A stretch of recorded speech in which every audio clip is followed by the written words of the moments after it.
drive I ever had to make to get there. But I do miss seeing all of you in person and finding out what's causing you to laugh and what's causing you to groan and what's causing you to fall asleep during my presentation. So hopefully you'll get a good deal of the first two and not too much of the last. As I have done with all my programs, I take on the persona of someone else.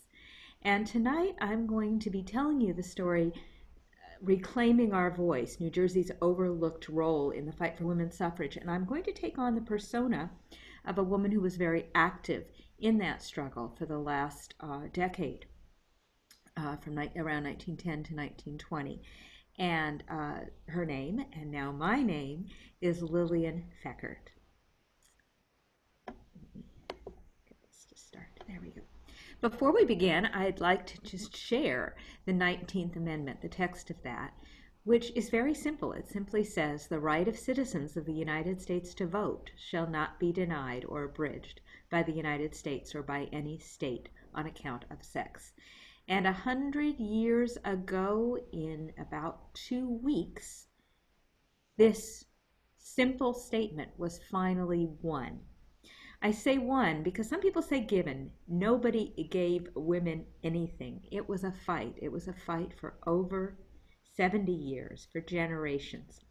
And it's a fight in which not only is the length of time often overlooked, but New Jersey's role is almost never included in national discussions. And so today I do want to emphasize what our fair state, or the women of our fair state, contributed to this very long fight. So as I said, my name is Lillian Ford Feckert. I was not born. I'm not a New Jersey girl. I wasn't born in New Jersey. I was born in New York, in Brooklyn, in 1877. But in 1902, at the ripe old age, and I do mean ripe old age for that period, of 25 years old, I finally got married. And I married a New York City banker, Edward Foster Feckert. And he soon became a New Jersey banker. We moved from bustling Brooklyn to bucolic Plainfield, and you can see a view of what it looked like around my early days there. And initially I got involved in a number of women's clubs and temperance activities and so on and so forth. But in 1910, I would be recruited by the New Jersey Women's Suffrage Association president, Clara Laddie, to be the enrollment chair for the statewide organization. And very shortly, I became so involved in the movement that my husband accused me of eating, drinking, and sleeping women's suffrage 24 hours a day. But of course, the fight for women's voting rights did not begin with me. Indeed, 101 years before my birth, Abigail Adams wrote a letter to her husband John, who was a delegate at the Continental Congress, in which she demanded, "And by the way, in the new code of laws, I desire you would remember the ladies. Do not put such unlimited power into their husbands. Remember, all men would be tyrants if they could." She went on to say, "If particular care and attention is not paid to the ladies, we are determined to foment a rebellion and will not hold ourselves bound by any laws in which we have no voice or representation." He responded, and I quote, that she was so saucy, and the new laws of the new land would not be particularly female-friendly. With one notable exception.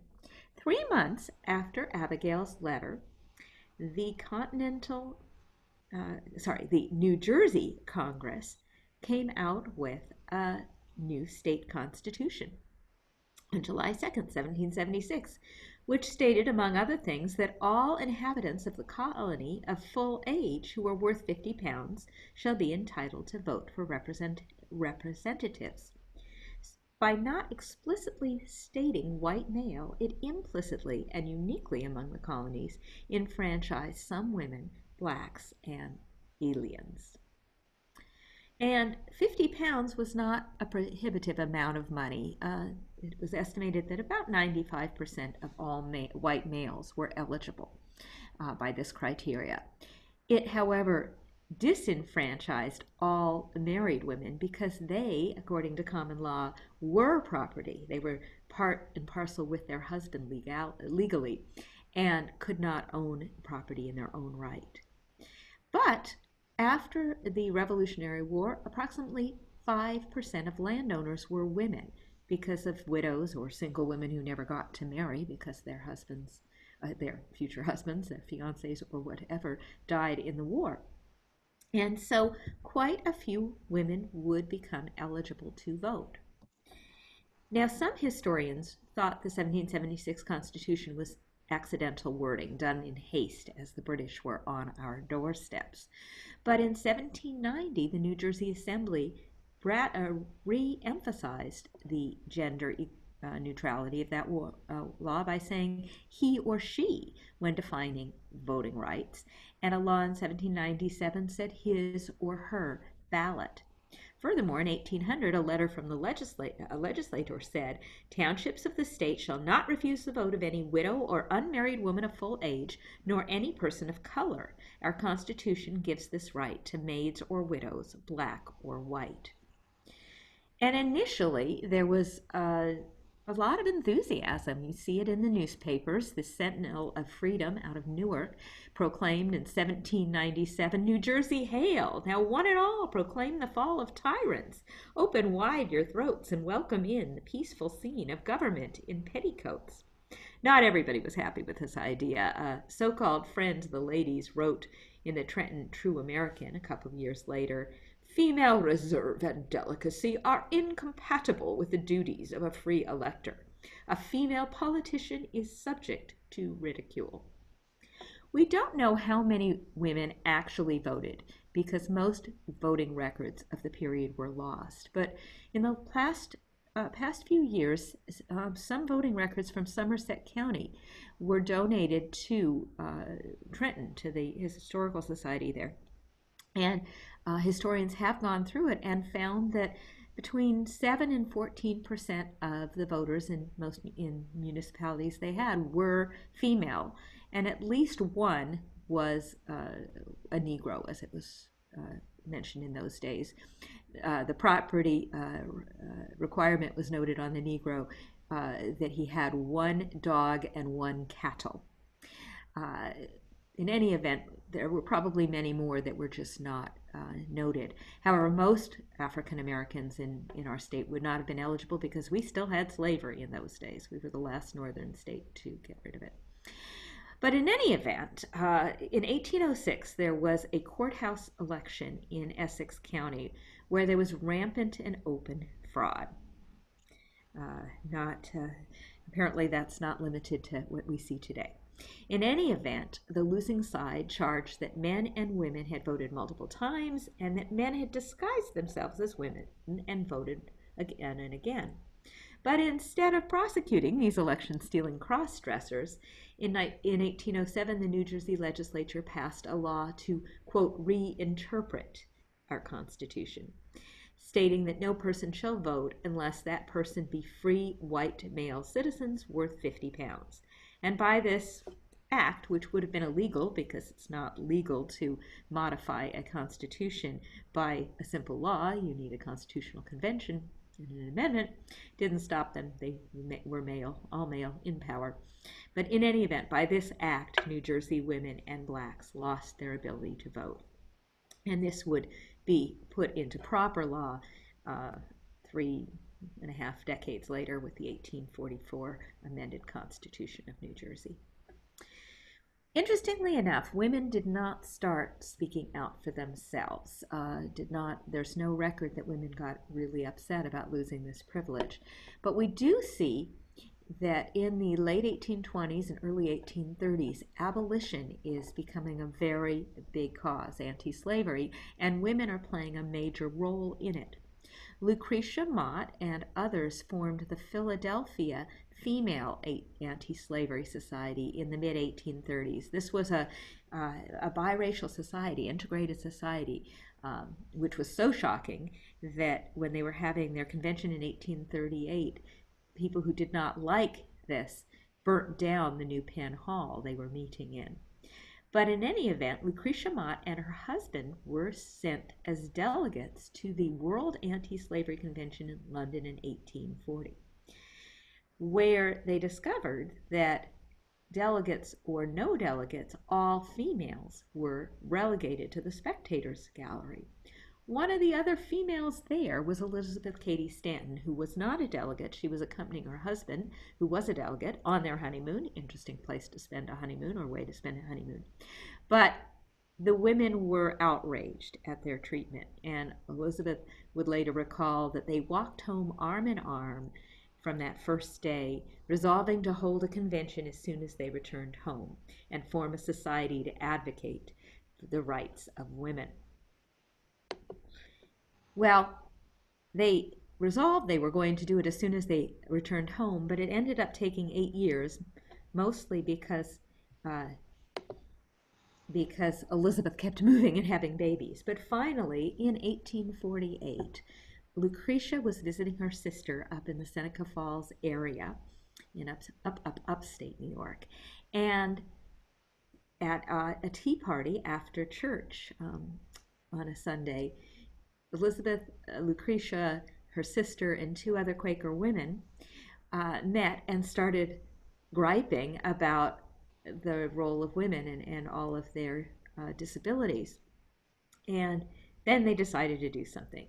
And within 2 weeks, they decided to set up a convention to happen in 2 weeks' time, a women's rights convention, and sent out notices all around the area, and were frankly quite shocked when 300 people showed up, about 40 men, and the rest were women.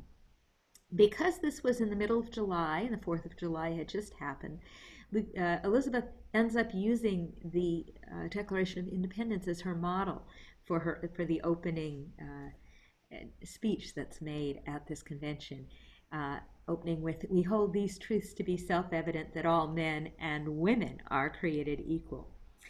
And they end up proposing 12 resolutions, including women's controlling wages and the property brought into marriage, and custody of their children.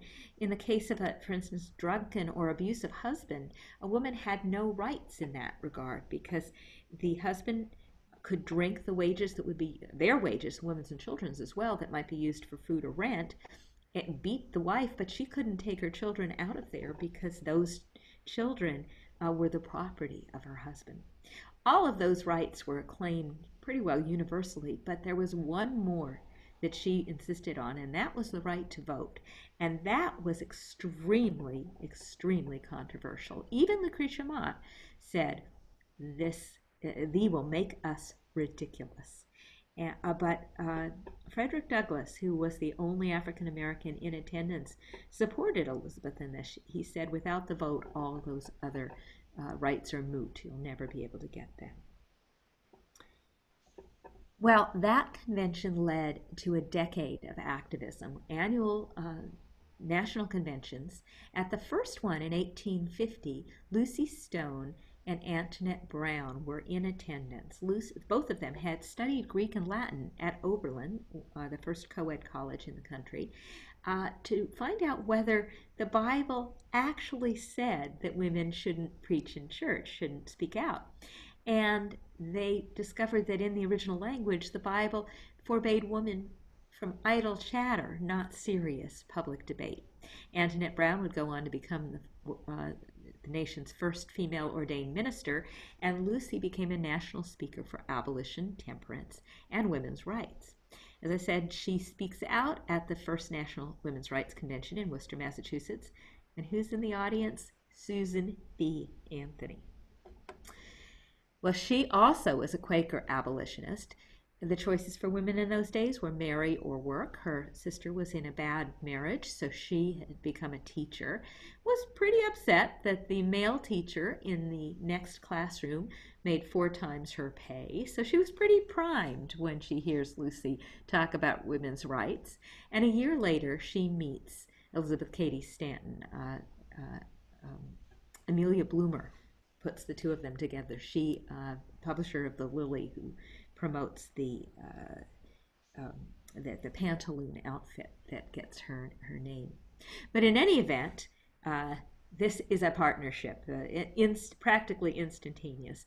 Elizabeth starts writing the speeches, and and Susan rents the halls and takes them on the road because Elizabeth's stuck at home with what will ultimately be 7 children, but her brain is working madly, and Susan, as a single woman, has the ability to travel.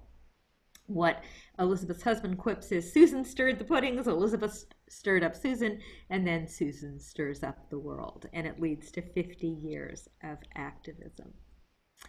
Well, in the mid-1850s, both these women moved to New Jersey. They marry brothers, they become sisters-in-law. They move to New Jersey, and they're both very progressive. Lucy keeps her own name.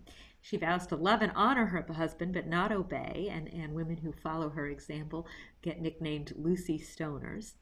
And Reverend Antoinette's 7 children all get the dual name of Brown Blackwell, and her husband shares child care and housework, which enables her to continue her profession. But in 1857, Lucy buys a small farm in Orange, New Jersey with the money that she earned on the lecture circuit. And then, when the tax man comes around in November, she refuses to pay her taxes, the no taxation without representation.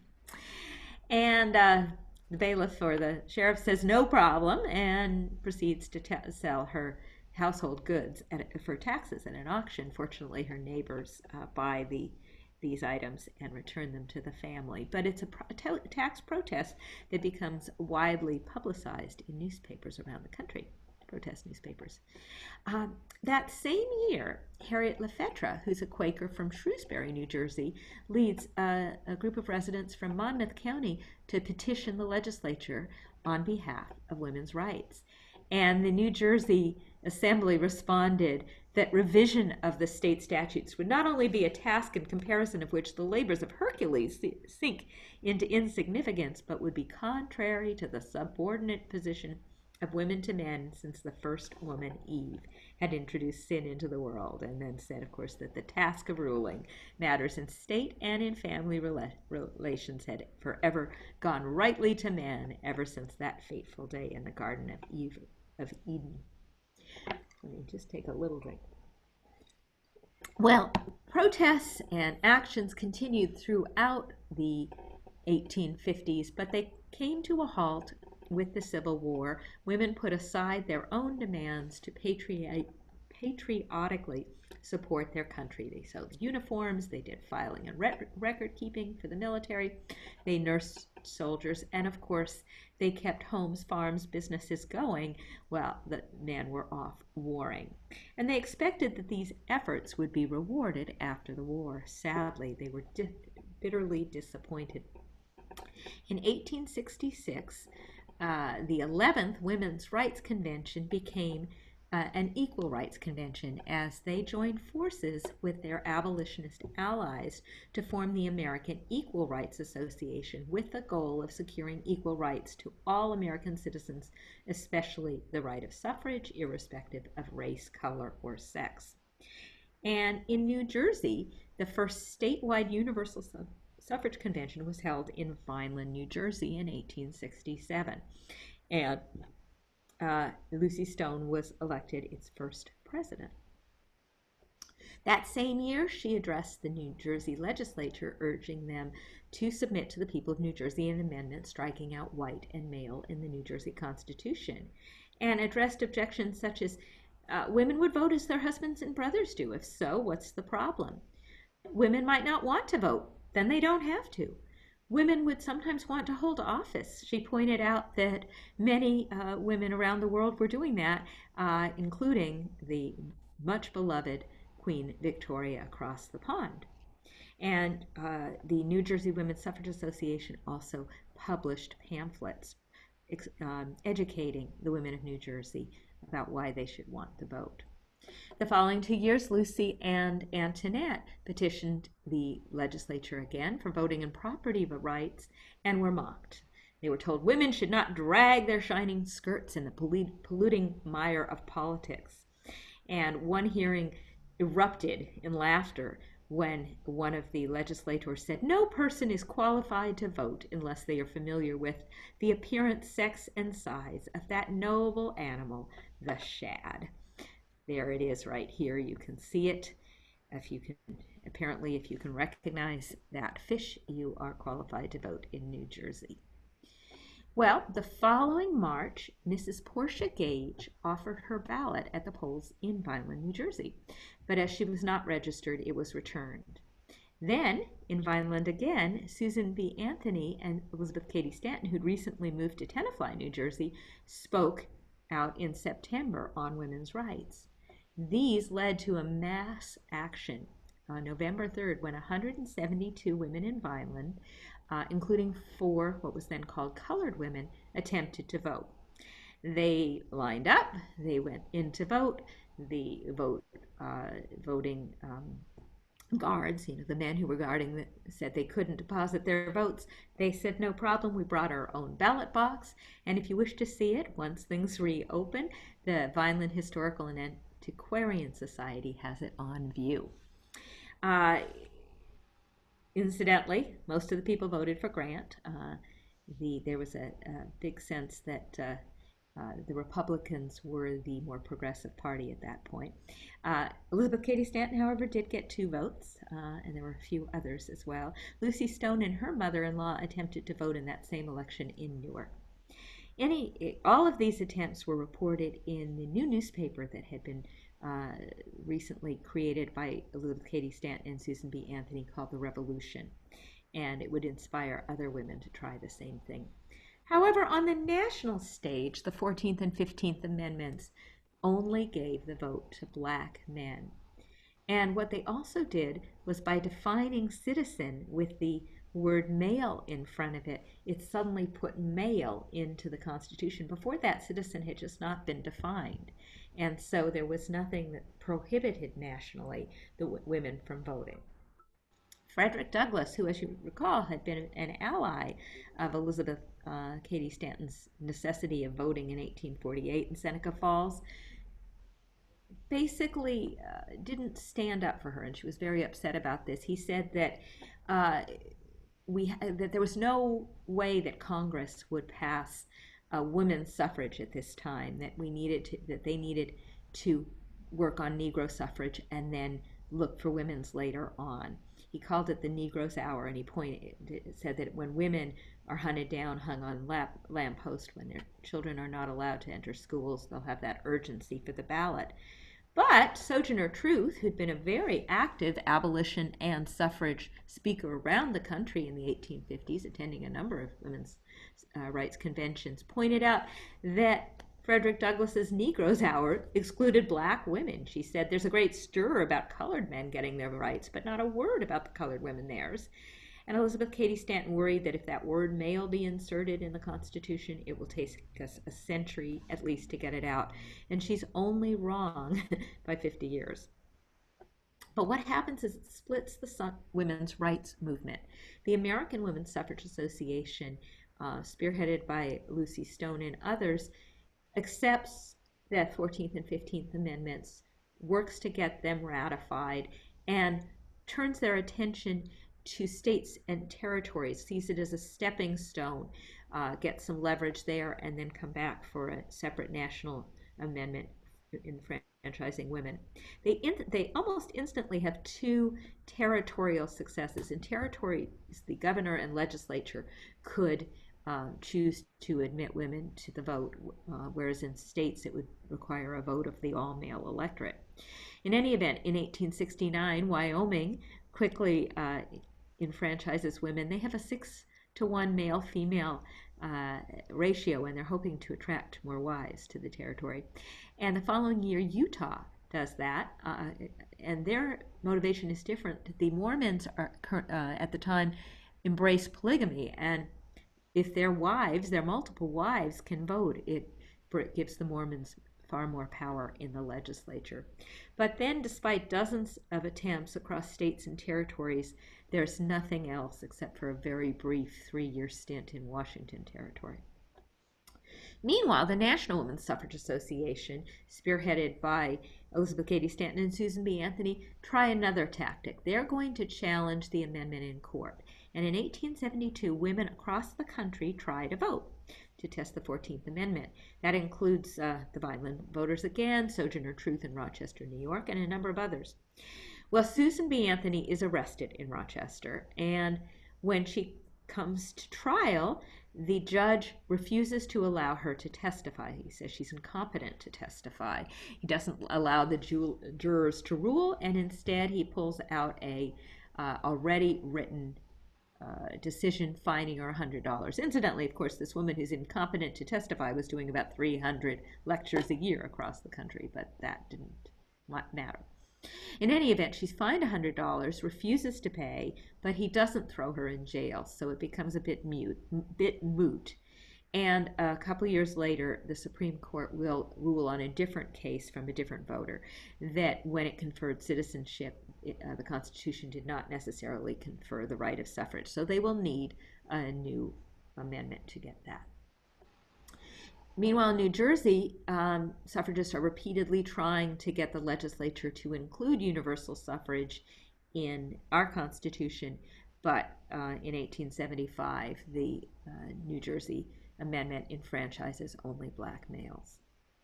1876, there's a centennial celebration in Philadelphia. It's the first World's Fair in the world. And the National Women's Suffrage Association tries to read out their Declaration of Rights of the women of the United States, modeled on all of their complaints that the Declaration of Independence excludes women. They're denied permission to speak, so they just hand distribute it around Independence Hall instead. Incidentally, the other thing that's at that World's Fair, that centennial celebration, is the first display of the arm of the Statue of Liberty. 2 years later, the 16th Amendment, which will later get the name or the nickname the Anthony Amendment, the Anthony Amendment, is introduced to Congress, identical to the 15th, except for the last word, race, is changed to sex. Elizabeth Cady Stanton writes that she was infuriated by the studied inattention and contempt of the chair of the committee, who basically ignored her. It would be reintroduced each session for the next 41 years. As I said, during this time, Elizabeth Cady Stanton is living in Tenafly, and her home becomes a leading place for women's rights reformers. The first 3 volumes of the history of women's suffrage gets written on her dining room table. And in 1880, she also organized a national petition drive to urge the political party conventions to support women's suffrage, with no success. That year, however, she decides to do her own protest vote, and accompanied by Susan B. Anthony, she tries to vote in Tenafly. The election judge says, "Oh no, madam, men are only allowed to vote." And she points out how mistaken he was, reminding him of the New Jersey Constitution and so forth. And one of the poll inspectors responds, "I know nothing about the Constitution, state or national. I never read either. But I do know that in New Jersey, women have not voted in my day, and I cannot accept your ballot." Well, women suffrage activists are getting very, very discouraged around the country. But other organizations are springing up, in particular, a burgeoning women's club movement.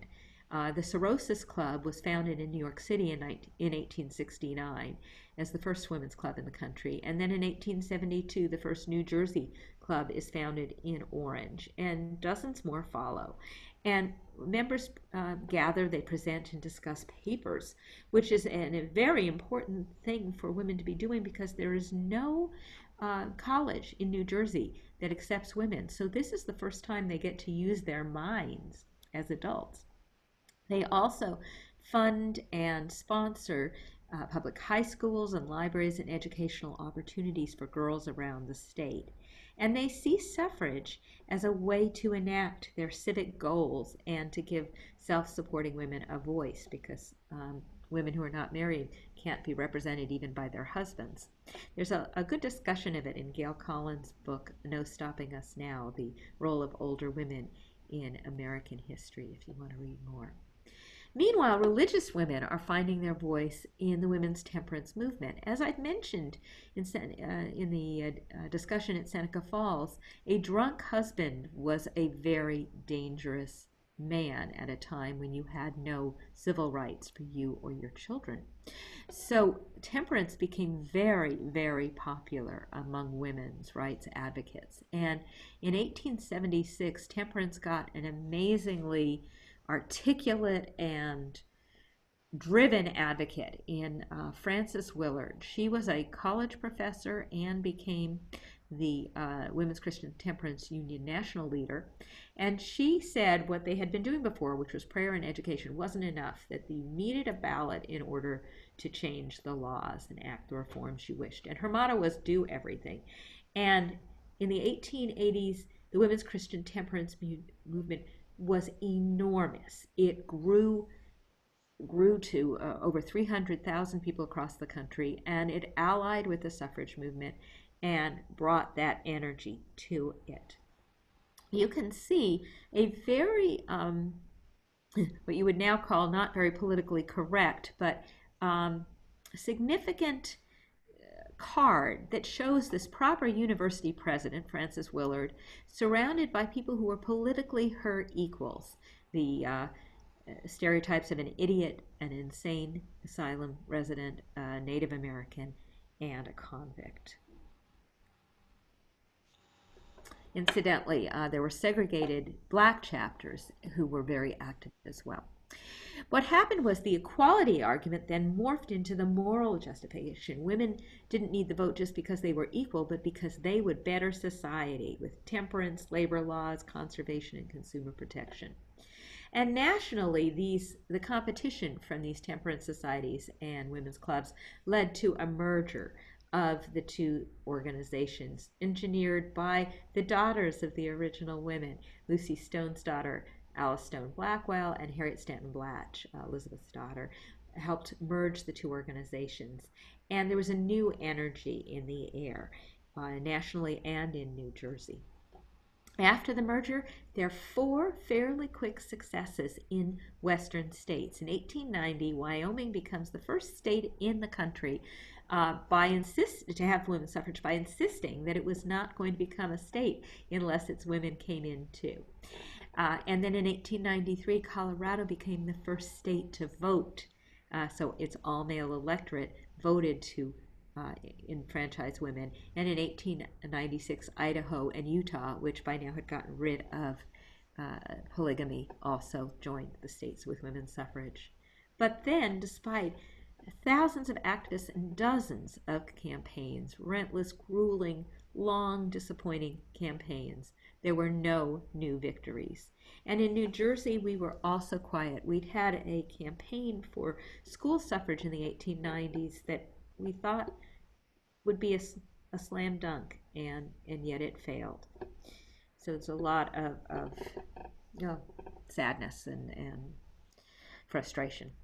And the original guard all died out. Lucy died in 1893, Elizabeth Cady Stanton in 1902, Susan B. Anthony in 1906. At her last public speaking engagement, Susan B. Anthony stated, "Failure is impossible, but it would require a new generation of leaders to take on the struggle." In 1908, New Jersey was lucky enough to be reinvigorated by 2 very strong women.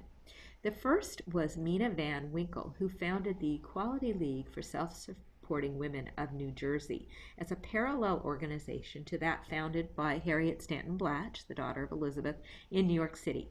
And this drew working women, both professionals and wage earners, factory women and so forth, into a suffrage movement that had previously been dominated by stay-at-home, middle and upper class white women for the most part.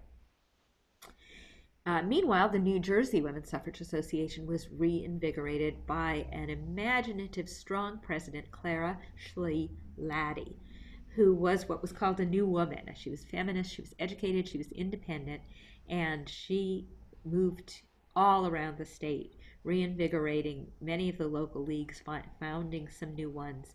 and getting the endorsement of the New Jersey Federation of Labor.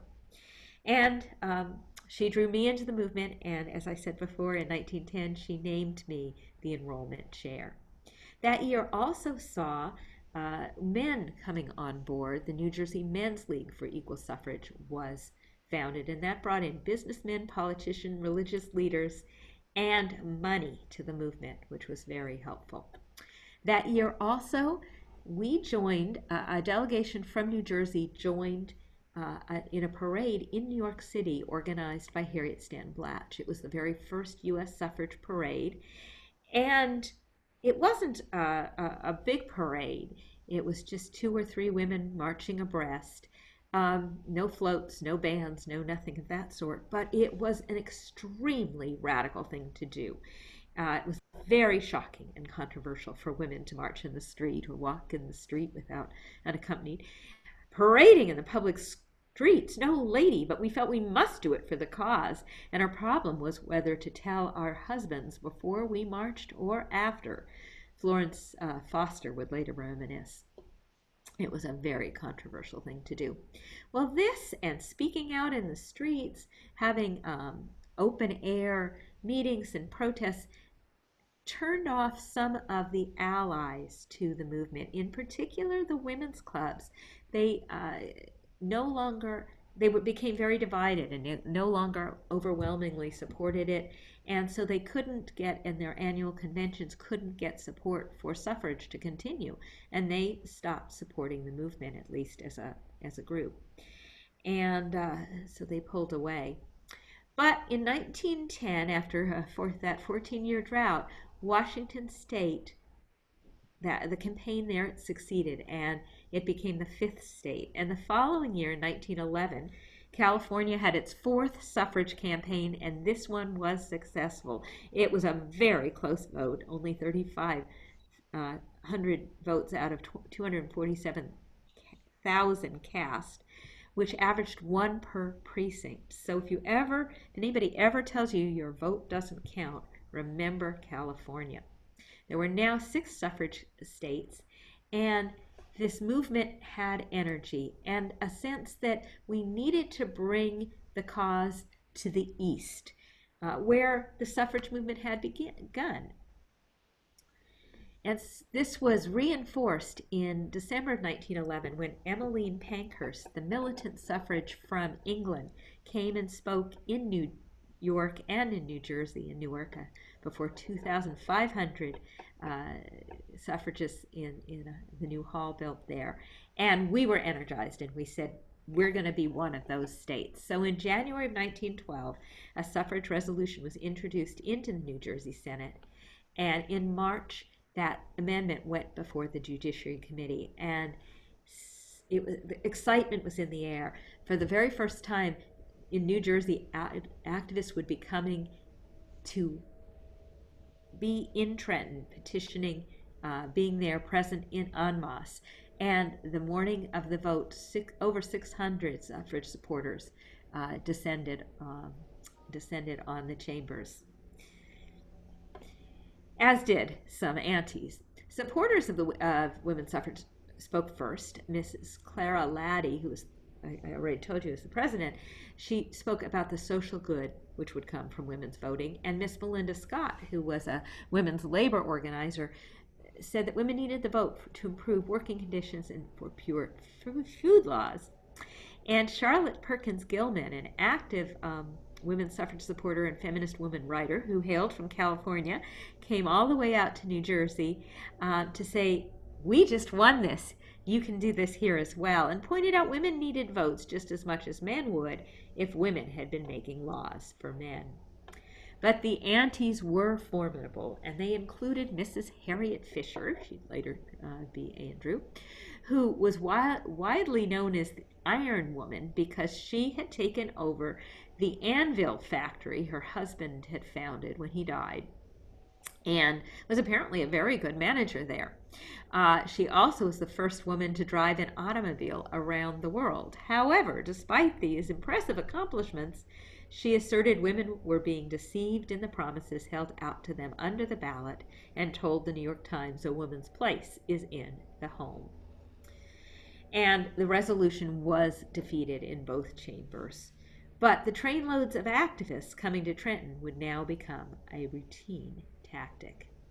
However, it also served as a rallying call to the anti-suffrage movement, and the New Jersey Association opposed to women's suffrage was formed just a month later, and soon there were half a dozen chapters across the state.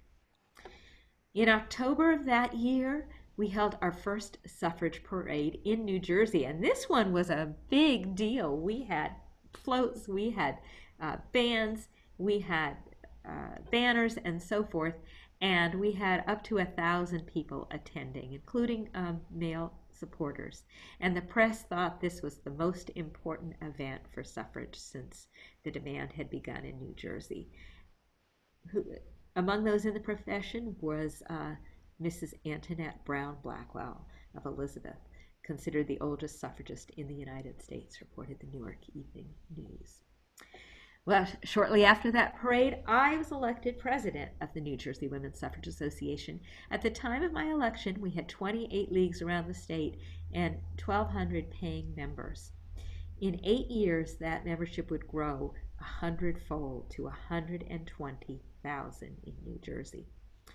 That month as well, however, Woodrow Wilson would be elected president, leaving the New Jersey governorship on March 1st, 1913, to go to Washington, D.C., where he was about to meet his nemesis, another Jersey girl, Alice Paul. She was a Quaker from Moorestown, a social worker who had gone to England to study social work and been drawn into the militant movement there. And she'd been arrested, force-fed in prison, returned to the United States, and basically said, if you're not willing to fight for suffrage, you will never get it here. She and her friend Lucy Burns decide that an activist movement is needed, that more work on the federal amendment is needed, and she points out unless women are prepared to fight politically, they must be content to be ignored politically. And her plan is to revive the Constitutional Committee to fight for the federal amendment and publicize the federal amendment by holding a national suffrage parade down Pennsylvania Avenue in Washington, D.C. on the eve of President Wilson's inauguration. Well, as she's making parade preparations in Washington, we are reintroducing the suffrage referendum in Trenton. And the publicity for that referendum includes General Rosalie Jones and her suffrage army. Are you ready to see them? Here they are. That's the army.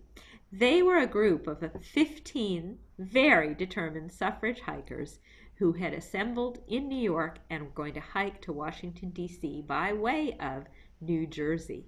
And here you can see them. And it's not very nice hiking weather. You can see it's a pretty cold February there, not like this year.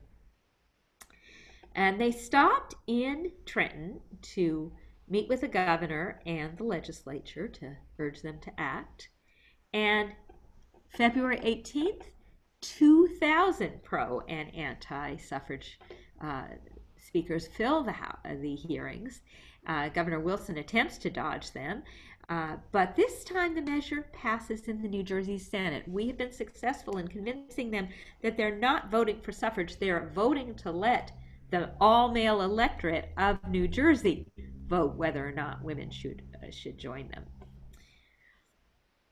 And then it's off to Washington, D.C. We get there March 3rd, 1913, joining about 5,000 or more women from across the United States and around the world, lining up first by country and then by professions and state delegations and so forth. Very well organized parade with banners and flags, and of course the message, give women the vote. But this well-organized parade turns to chaos. It's estimated 500,000 unruly spectators were there, and they quickly broke through the ropes, squeezed the women, so they had to start walking single file to try to get through. They were heckled, tripped, shoved, showered with abuse, spat upon. Police ignored the harassment. Ambulances had to squeeze through the masses to reach them. 100 women are hospitalized. But the result is that the suffrage amendment gains national headlines, and Alice Paul is thrilled. We're also thrilled, both for the national and for the New Jersey success, the amendment has passed the Assembly as well. Easy victory. So we spend the summer of 1913 going around the state working for suffrage because in New Jersey an amendment resolution has to pass through two sessions before it can be sent to the voters. So we need to generate publicity. And this group of three women spent a month traveling around, sleeping in that carriage as well, going all around the state publicizing the amendment. The Men's League meets on the shore at Ocean Grove to work out strategies, and we get a number of clergymen on board as well. But in August, we discover that the government, the New Jersey government, has not publicized the amendment in the papers as is required by law 3 months before an election, so the electorate can decide who they want to vote for, if they want to vote pro or anti-suffrage legislators. When we're informed of this, we meet with the governor, with the legislators, but discover that we have been tricked and it's too late to rectify. And at our convention in November, we're very angry and frustrated about this. We expect that what they called an oversight was really a dirty trick, but there's nothing to do about it.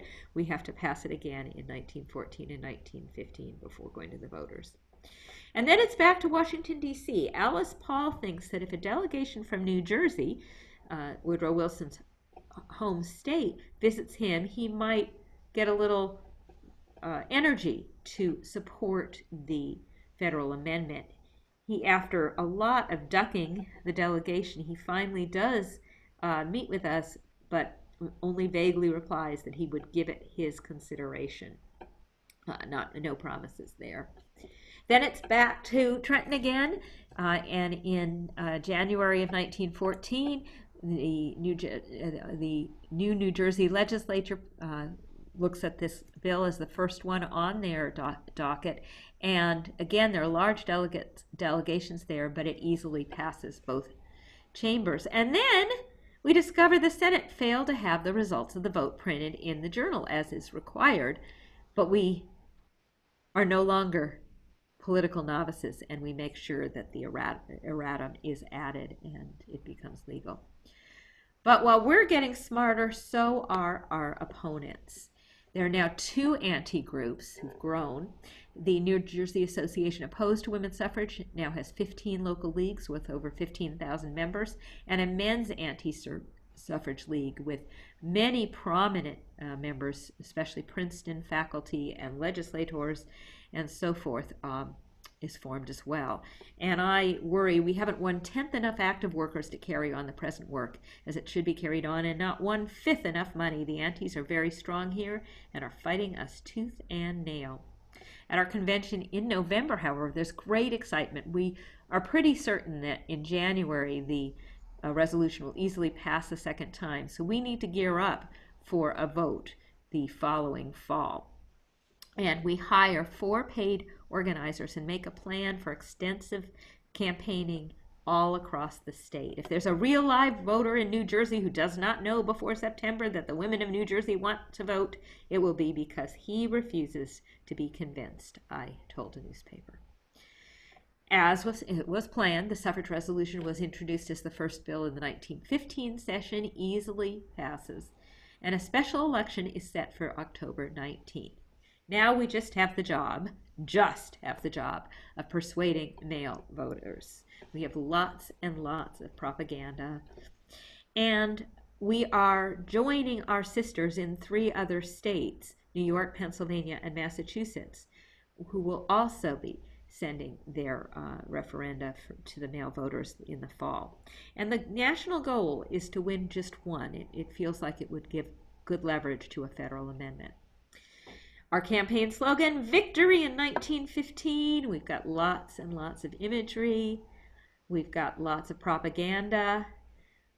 Tremendous publications. We had 1.5 million pieces of campaign literature and over 500,000 buttons and other doodads. We had parades, lectures, performances, automobile processions, ball games, anything to capture the attention and hopefully the sympathy of onlookers and male voters. We had a Cape Crusader dog in Long Branch. We had a boat on Lake Hopatcong. We also had some very interesting things. We had the Women's Political Union of New Jersey, the successor for the Equal Suffrage League. They sent a suffrage torch across the Hudson from New York to New Jersey. And there was also a suffrage camel that went around the state. There was also a lot of literature that emphasized the social good coming from women's votes, how our food, our health, our play, our homes, our schools, our work are ruled by men's votes, how important women are to our children, and some of the things that were promised: ending white slave traffic, sweat labor, and children's working. The efforts of African American women in the state were particularly strong. These were led by Reverend Florence Spearing Randolph, who'd organized 30 black societies of the Women's Christian Temperance Union into the New Jersey Federation of Colored Women's Clubs, which, unlike the Federation of White Women's Clubs, threw their support to the referendum. And she also spoke in front of the New Jersey legislature. But our opposition was strong and very well funded. It included several different organizations who were worried about the moral voter that women would become. Liquor industries feared prohibition, manufacturing feared the labor laws that would be enacted if women were voted, and political parties felt that women were far less corruptible, persuadable, they would have said, than men, that they often could buy a vote from a man. Many men who were voting were illiterate and could be told which box, were handed a ballot with which box to vote, and if they voted that way, they were promised a beer or other alcohol. And the other big, highly organized group against us were well-off women who thought that women's voting was unladylike and we should not be doing such a thing. The New Jersey Association Opposed to Women's Suffrage flooded the state with flyers claiming that socialism and feminism would lay the axe at the taproot of Christian civilization. And political bosses teamed up with liquor and manufacturing interests. Saloons were handing out tickets, as I said, good for 2 drinks if women's suffrage was defeated. We were working very hard to get President Wilson to support our campaign, and we were quite happy when 2 weeks before Election Day, President Wilson finally came out in support. But he only came out supporting our referendum as a citizen of New Jersey and for state referendums, not for the federal referendums, and not as the President of the United States or the head of the Democratic Party.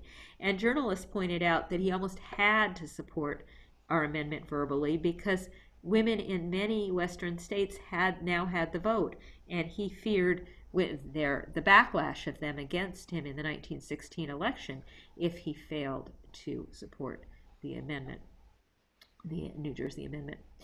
We didn't know, the newspaper coverage was quite limited because war had broken out in Europe and most of the coverage was that. And despite our high hopes, the amendment was defeated. Pretty substantially, over 50,000 votes went against us.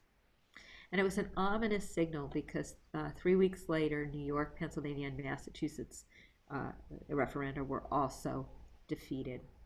And for 3 of the states, including us, we would have to wait 5 more years because of the laws in the state before we even brought it to the voters again. New York could and would try again in 1917.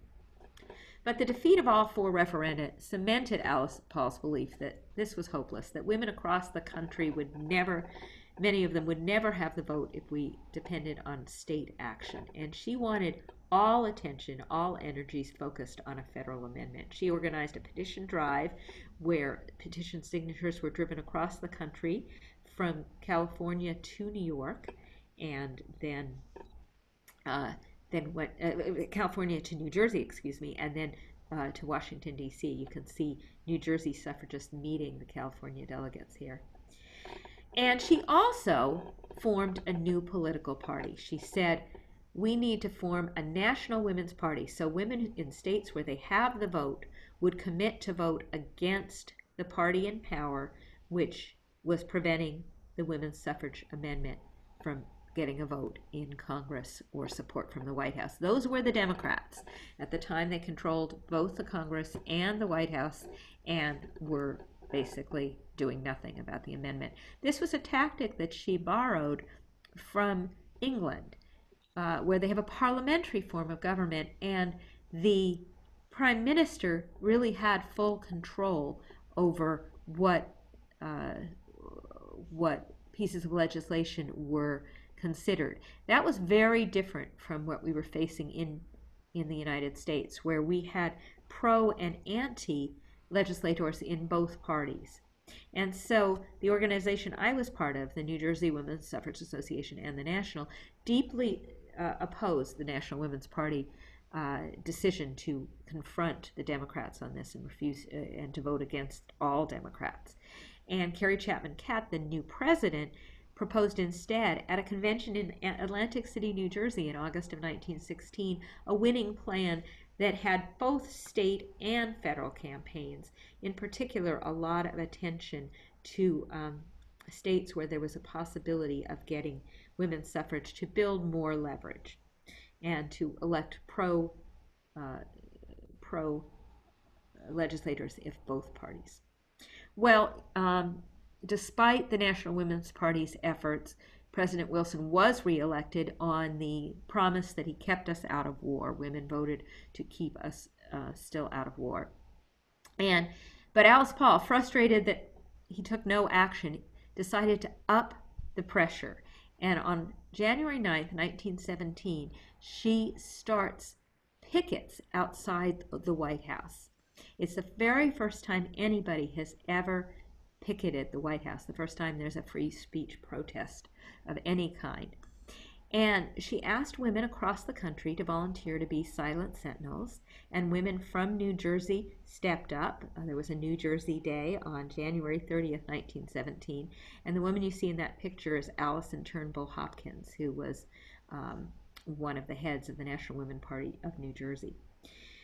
Initially, some people admired this action, others thought it was misguided or foolish, but it was generally tolerated or ignored. Some people brought warm bricks to stand on cold winter days. But despite his promises, President Wilson did bring the U.S. into the war, April 6, 1917. And the mood in the country changed dramatically. Alice Paul decided that the picketing should continue, but Harriet Stanton Blatch, who was a member of the National Women's Party and had proposed the idea in the first place of the Silent Sentinels, said, in wartime, you cannot do this. You must stop. And when Alice Paul refused to stop, Harriet Stanton Blatch resigned from the National Women's Party. But Alice Paul's banners pointed out the president's hypocrisy. He had said we were going to war to defend democracy abroad, but he denied it 51% of the population in the United States, the women. Well, war was changing the mood toward dissent here. George Creel and the U.S. Committee on Public Information were whipping up patriotism and saying it was you were unpatriotic if you didn't volunteer, donate, do your part. And soon the passage of the Espionage and Sedition Act made speaking out against the war illegal, punishable by fines or imprisonment. And in this atmosphere, Bastille Day occurred, July 14, 1917, and a group of women from New Jersey, led by Julia Hurlburt and Allison Turnbull Hopkins, were among those picketing for liberté, égalité, fraternité, for which they were arrested. They were arrested, and they were sentenced to 60 days for this protest in Occoquan workhouse. They were pardoned after only 3 days, probably because Allison Hopkins' husband was Wilson's New Jersey campaign manager. But this was a sign of things to come, because as the year proceeded, the banner rhetoric escalates. There's a Russian banner that says that the president is deceiving the Russian envoys. There's a banner that addresses the president as Kaiser Wilson, saying that Germany has enfranchised its women, but we have not. And what happens is these women carrying these banners are attacked. 500 people will come upon the 6 or 8 women who are holding these banners, they rip the banners down, they tear at the clothes and hair, they spit, many of these horrible actions. But instead of arresting the people who are assaulting these silent banner holders, the women themselves are arrested and they are charged for obstructing sidewalk traffic. They appeal to be treated as political prisoners, and instead they're beaten, they're placed in solitary confinement. Alice Paul and many other prisoners are cruelly force-fed. They're not allowed visitors or messages, but they do smuggle out information. And some of the information includes that on mid-November, there's a night of terror where women who have been arrested are chained. Lucy Burns is chained to the bars of her cell all night long, hanging from her wrists. Another woman who's almost 70 years old is thrown across the cell, hits her head, and the women think she's dead until the morning. It's really brutal treatment.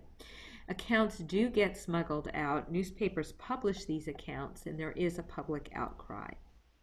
And finally, 2 weeks later, the administration capitulates. It can't afford to feed these women forcibly and risk that one of them is going to die from starving them. And these are many of them very prominent women too, so it's a public relations nightmare. So finally, right after Thanksgiving, these prisoners are released. And the following March, the court will overturn their convictions, saying that the mere act of assembling is not unlawful unless it's for an unlawful purpose. And that is the reason that you can march, you can picket, you can assemble in this country, theoretically, without harm. Oh, and I just want to say that if you want to learn more about this struggle, I highly recommend the film Iron-Jawed Angels. Well, meanwhile, the national organization is working on their winning plan, and they're campaigning across the country, particularly in New York. Harriet Stanton Blatch uses war phrases. American women have begun to go over the top. When men go a-warring, women go to work. There are signs that show all the ways that women are joining in the war effort, and the simple request for the vote. There's a huge parade in New York in October of 1917, pointing out the over 2 million signatures that have been collected, women in the war effort, women supporting women's Liberty bonds, there are nurses, there are factory workers, and Wilson's endorsement.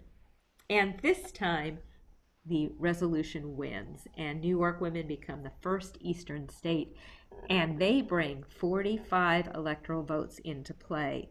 There's also a number of Midwest states that get presidential suffrage at the same time. We had attempted that here, but there was nothing. It didn't go anywhere. Well, women now have political power.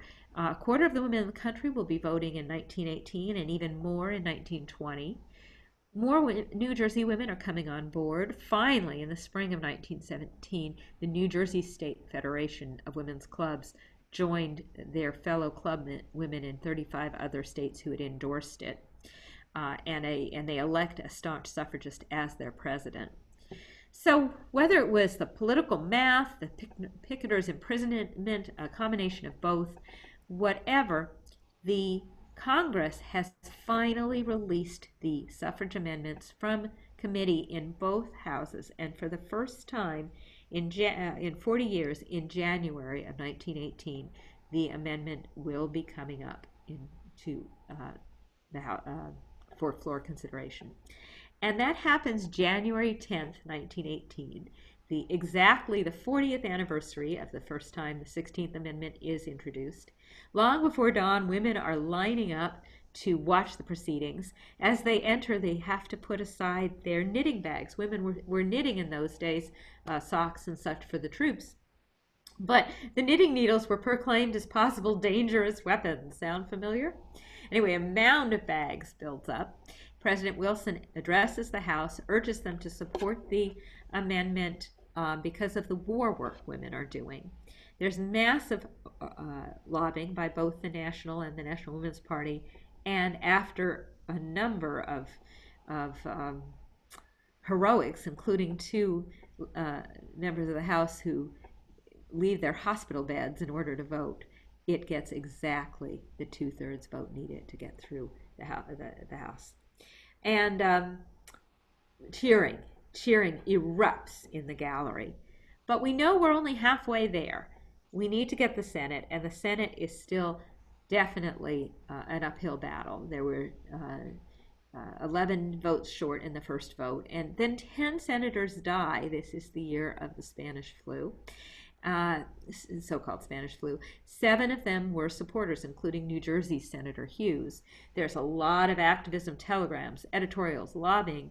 And finally, after a lot of pressure, the Senate schedules a vote at the end of September. President Wilson gives a speech, but it doesn't persuade enough Democrats, and the amendment is defeated by 2 votes.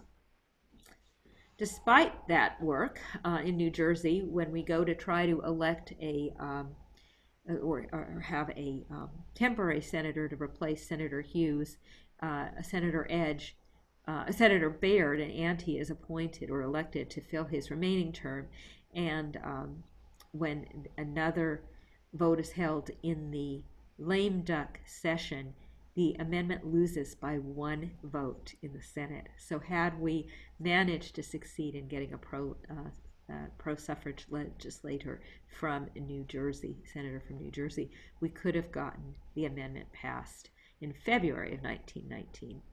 Instead, however, we did get a pro-senator, Senator Edge, elected for the full term, the 66th Congress. And when it convenes 3 months later in special session, the pro-suffrage vote across the country has made a difference. It easily passes the House. The Senate debates and delays. The antis know that if they push it back, more of the state legislatures will be out of session. It'll be harder for women to get it ratified before the 1920 elections. Lobbying, massive lobbying in the Senate halls, but finally on June 4th, 1919, the 19th Amendment passes the Senate. But of course, the battle isn't over yet. We need 36 state legislatures to ratify, and many governors are reluctant to call special sessions. There's a 14-month struggle, lots of recalcitrant politicians. Our neighbors, New York, Pennsylvania, and Massachusetts, they all quickly ratify it that summer. But New Jersey looks to be a challenge. We don't look to have the votes here. So that fall, we have an extensive campaign trying to elect pro-suffrage candidates in those elections in both parties. And we support, in New Jersey, the Democratic candidate, Edward Edwards, who has promised he'll work to ratify the federal amendment, because we're not able to get that promise from the Republican candidate. And he wins. That January, the new New Jersey legislature begins formal consideration of the 19th Amendment. It's 19th by now. We've had 3 others passed in the meantime. It again easily passes the Senate, but it looks very dicey in the House. Our Assembly, we have a lot of last-minute attempts to try to derail it, including a letter from a real man to a politician stating that women's suffrage is the greatest menace now threatening the stability of American government.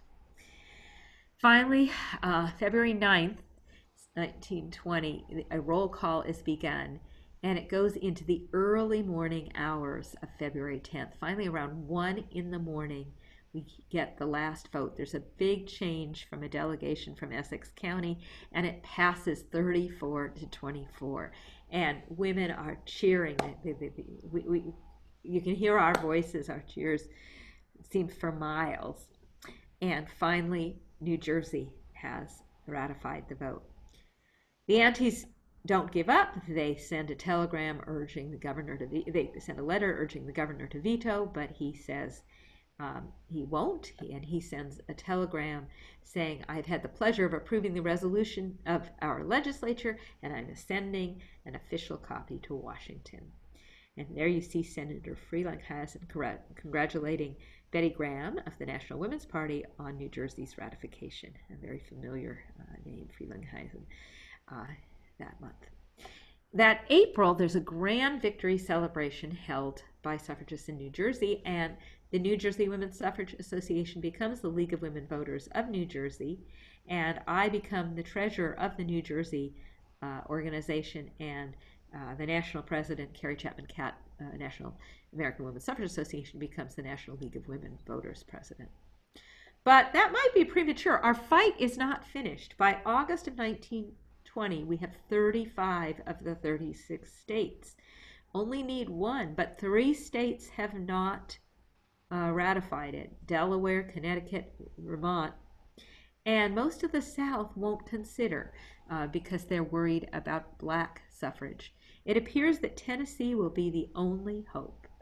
And in August of 1920, 56 different pro and anti-suffrage groups descend on Tennessee to try to persuade the legislators. It easily passes the Senate, but in the House, it looks like it's going to be a tie. The red rose is the symbol of the antis, the yellow rose the symbol of the pros, and looking down on the chamber, it appears that there are 48 of each. A tie will mean defeat. And then the youngest man in the chamber, Harry Byrne, votes, wearing a red rose, votes aye. And then he runs out of the chamber, apparently goes up to the attic to hide from the aunties who are so upset with him. But later on, when we asked him what, the pro forces asked him what changed his vote, he pulls out a letter he received from his mother that morning that said, "Don't forget to be a good boy and help Mrs. Catt put the rat in ratification, vote for suffrage, and don't keep them in doubt." Well, screams and roars and excitement, we had our amendment. And, I just want to mention, if you want to read more about the Tennessee fight, The Women's Hour by Elaine Weiss is a wonderful, wonderful read. On August 26, 1920, the 19th Amendment, as I said, the Anthony Amendment, was officially adopted. It had been 72 years since Seneca Falls, 144 years since Abigail Adams, 113 years since New Jersey women lost the vote. And finally, women across the country had the right to vote. Or I should say white women, because while the bill didn't specify race, Native Americans weren't considered citizens at all and couldn't vote until 1924, and some until not 3 or 4 decades later they were disenfranchised till the early 60s. Chinese Americans until 1943, Japanese Americans till 1952, and southern states figure out how to use literacy tests and other barriers and intimidation and violence, effectively preventing many African Americans from voting until the 1965 Voting Rights Act. Only one pioneer suffragist lived long enough to cast her vote, and it was New Jersey's own Reverend Antoinette Brown Blackwell, a 95-year-old great-grandmother who voted in Elizabeth, New Jersey. We still have a long way to go. As of 2019, 258 women have served in Congress versus almost 12,000 men. And even in our latest Congress, the so-called Year of the Women, we only have less than 24% of Congress is female versus 51% of the population, and we have still not had a woman president or vice president. I want to share a little fun video with you from Schoolhouse Rock called Suffrin' Till Suffrage.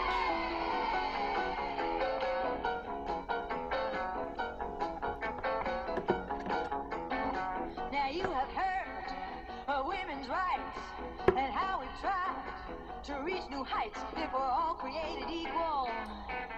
That's us too. Yeah, but you will probably not recall that it's not been too long at all since we even had the right to cast a vote. Well, sure, some men bow down and call us misses. Yeah. Let us hang the wash out and wash the dishes. But when the time rolls around to elect a president, what did they say, sister? What did they say? They said, see you later, alligator. And don't forget my mashed potatoes, cause I'm going downtown to cast my vote for president. But we were suffering until suffering. Now a woman who can vote no matter what age. And the 19th Amendment struck down that restrictive rule.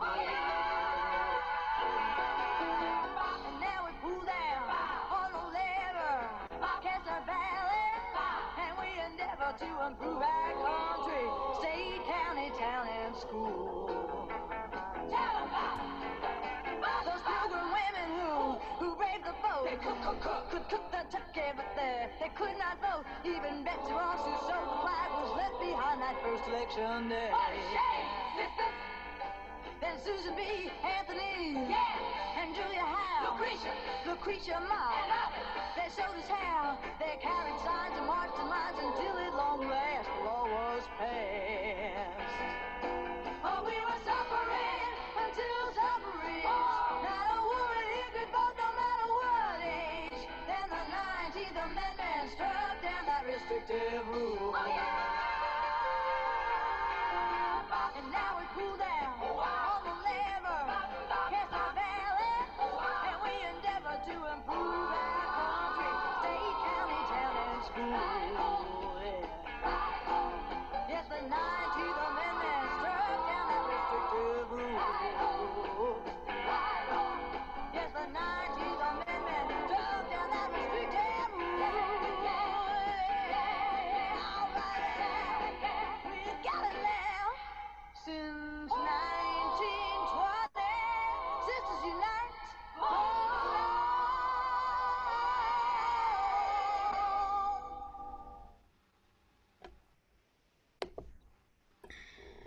So, thousands of women gave the accumulated possibilities of an entire lifetime. Thousands gave years of their lives, hundreds of thousands gave constant interest and such aid as they could. Young suffragists who helped forge that last link were not born when it began. Old suffragists were dead when it ended.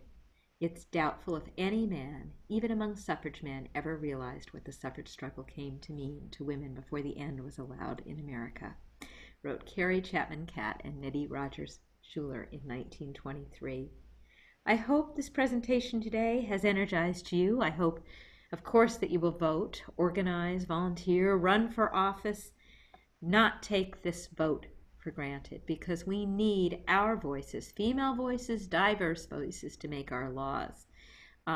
Despite the fact that I was a Republican, and the Republican Party was far more generally supportive of women's suffrage in my day, the current Republican Party is not very female full.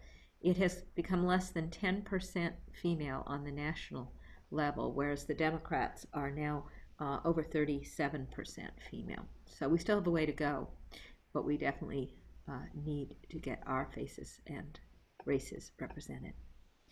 If you're interested in more information about the New Jersey role in the fight for women's suffrage, there's an article that, and now I'll speak as Carol Simon Levin, that I wrote for Garden State Legacy called Reclaiming Our Voice, and you can find it for free online. There's a link at tellingherstories.com. I also have a book on the national scene called Remembering the Ladies, From Patriots in Petticoats to Presidential Candidates, and 2 other programs that I'm doing virtually around the state, so you can look for those at Telling Her Stories as well, about women's suffrage and women in politics. And I also, as Jennifer was so lovely to mention at the very beginning, I've done some other programs for Westfield on women aviators, bridge builder in petticoats, Emily Roebling and the Brooklyn Bridge. I can't remember if I did Crazy Daisy or not on the founding of the Girl Scouts, but I have a virtual one of those, I think, coming up in the next couple of months as well. You can look at my website. And just look, half the population, we still have ways to go. Got a map here of women, when women around the world got suffrage, just a kind of interesting thing to see. And just a final up, I'll tell you a little bit more about me, Lillian Feckert's final years in politics. I became very active in the Republican Party in New Jersey for about 5 years, trying to get women active to support party politics, because I felt that's how we had a voice. But curiously enough, it turned out that women did not vote as a bloc. We tended to vote apparently very much like our husbands did. And so by the middle of the decade, the political parties didn't really take us seriously. Initially, they passed laws that appealed to women's interests, but when they discovered that it didn't seem to matter, we started to be taken for granted. I did have some early successes getting women on political committees, on juries, on various um, state boards, but I had a night work bill that protected women from having to work all night.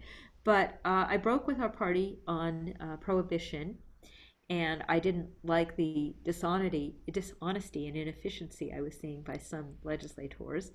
So I was ousted from the state committee in 1925. That same year, my husband, who'd been supportive of my suffrage work, uh, divorced me, saying that I was neglecting him because of politics. Now, the real reason is pretty obvious. 6 weeks later, he went to Nevada and married his secretary. Uh, but I continued on, and in 1928, I attempted to run for the Senate from New Jersey in the Republican primary as a dry candidate, a pro-prohibition, but did not get anywhere. And after losing that election, I retired from politics and spent the rest of my life traveling and enjoying antiques, reading, gardening, and so forth.